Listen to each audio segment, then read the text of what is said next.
Welcome to an episode of Family Gamer TV. I'm with Martin. Hello. And we're at Heavy Tree Play Park with family. Yes. And I've collared you to talk about PEGI ratings on video games. Do you know much about PEGI ratings, or what a PEGI rating is? I guess my assumption would be based on something similar with the film industry, in that it's about the appropriateness of the game for someone. Yep. Based on age, but it'll be, I guess, to do with games in terms of violence, in terms of content, in terms of that kind of thing, I guess. Yep. Yes, the PEGI ratings are about the appropriateness of the content.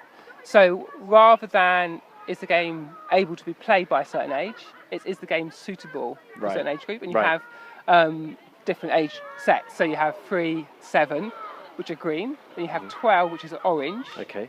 And then you have 16, which is orange, and 18, which is red. Okay. So it's like a traffic light system to sort of flag up how appropriate the content is for younger players. Right, okay. So you can see this game here, we've got Max playing 3. Okay, yep. Not one for your daughter, who's she's 3. Yeah, that's right. And that's 18. Right, okay.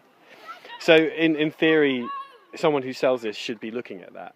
That's right, yeah. And they shouldn't be selling it to someone who's under the age of 18. Yes, historically has been a 2-tier system, but now PEGI's going to be the sole way that games are rated. Okay, right. And it means that it'll be legally enforced. So from the 30th of July, it'll be illegal for a shop to sell a 12, 16 or 18 game. Oh, wow, okay. To someone who's not that age. Okay. And then you've still got the 3, 7 green badges as advisory. Yeah, wow. Yeah. Okay.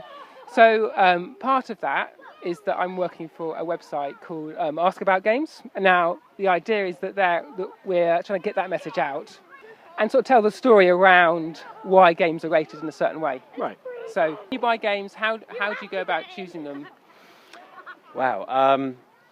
Because Seffi's probably still a little young for games, that doesn't really factor into it. So she plays games on the iPad, does she? Yeah, she plays little apps and things like that. She's getting to that stage. We've talked in the past about getting something either Connect or Wii, something that's a bit more kind of just easier for her to pick up.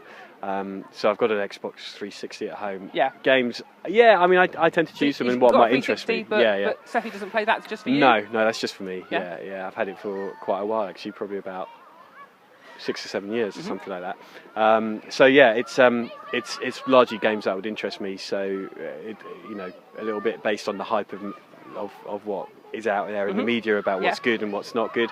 The age thing doesn't really concern me. I guess probably because I'm over the age limits that they're looking at. But in terms of the content, there's not. So I don't have a problem in separating the realism to real life. Yeah, so it's escapism or fantasy. Yeah. It's not a real thing for me. Well, I mean, the PEGI ratings, as well as just giving you an age, on the back of the box, they also give you a breakdown of what the content is. So whether there's bad language or violence or drugs or sex sort of scenes and stuff like that. Yeah. Is that useful information, do you think? Yeah, I think so. But yeah, I mean, I would look at it. I would probably look at the stuff like what's going on here with how you would play it, this stuff, but not so much the age-rated things. I mean, the fact that it's got drugs and sex in it is interesting, but I don't think I would buy it because it's got drugs and sex in it. Or maybe you'd be put off it. No, I don't think so. I mean, it depends on probably what I would have picked up in the media about what the game was about. Yeah. Well, part of what we're doing on Ask About Games is also providing, in addition to the PEGI ratings, a chance for families to sort of tell their stories about the games that have worked and the games that haven't worked for them. So the idea is that, say we had a family with another, maybe a young daughter.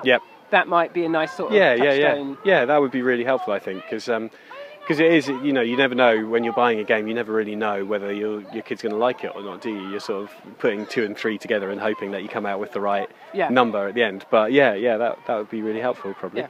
Great, well, thanks for your time. Thank you. We'll be back with another episode of Family Gamer TV soon.